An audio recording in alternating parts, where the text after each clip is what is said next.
അമ്മ ഭക്ഷണം കഴിക്കാത്തതുകൊണ്ട് നല്ല ക്ഷീണമുണ്ട്. അതൊക്കെ നമുക്ക് മാറ്റിയെടുക്കാം കേട്ടോ. എന്തിനാ ഡോക്ടറെ? കൂടുതൽ ജീവിക്കാൻ ആഗ്രഹിക്കുന്നവർക്കല്ലേ മരുന്നും മന്ത്രവും ഒക്കെ വേണ്ട. എനിക്ക് മതിയായി സാർ. അങ്ങനെ പറഞ്ഞാ പറ്റില്ല. ഈ നേരത്ത് അമ്മയെ സ്നേഹിക്കാൻ ഒരാൾ വന്നല്ലോ.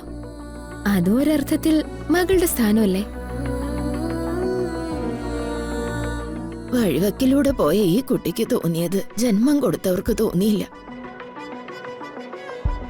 അതുമാത്രമല്ല, എന്നെ പോലുള്ള ഒരുപാട് പേരുടെ വിധി അതാ. അമ്മ അങ്ങനെയൊന്നും പറഞ്ഞ് സങ്കടപ്പെടല്ലേ. അമ്മയ്ക്ക് ഇനി ഒരുപാട് കാര്യങ്ങൾ ചെയ്യാനുണ്ടാവും. ദൈവത്തിന്റെ തീരുമാനം എന്താന്ന് നമുക്കറിയില്ലല്ലോ. സിസ്റ്റർ, IV കൊടുക്കണം. ഞാൻ കുറച്ച് കഴിഞ്ഞൊന്ന് നോക്കിക്കോളാം.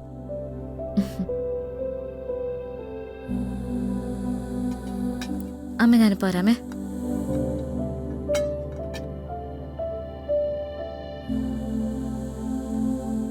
ഡോക്ടർ, അമ്മയുടെ മുൻപിൽ വെച്ച് ഡോക്ടർ അങ്ങനെ പറഞ്ഞു. ശരിക്കും കുഴപ്പമൊന്നുമില്ലല്ലോ?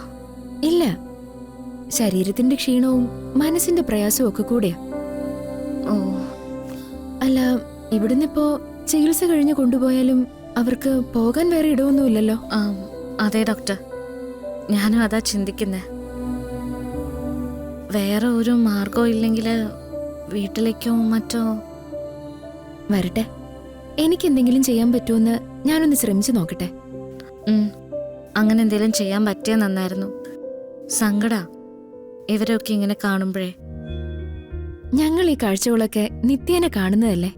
3-4 ഉന്നത സ്ഥാനത്തിരിക്കുന്ന മക്കളുണ്ടായിട്ടും നേരാവണ്ണം ചികിത്സ കിട്ടാതെ പോകുന്ന എത്ര അച്ഛനമ്മമാരുണ്ടെന്നറിയോ?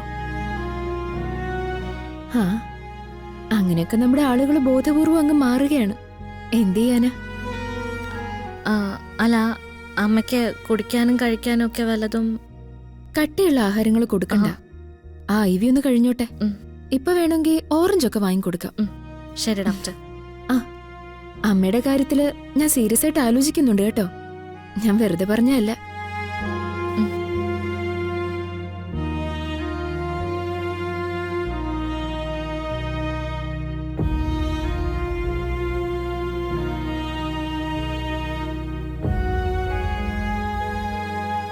അമ്മ കുഴപ്പമൊന്നുമില്ലല്ലോ?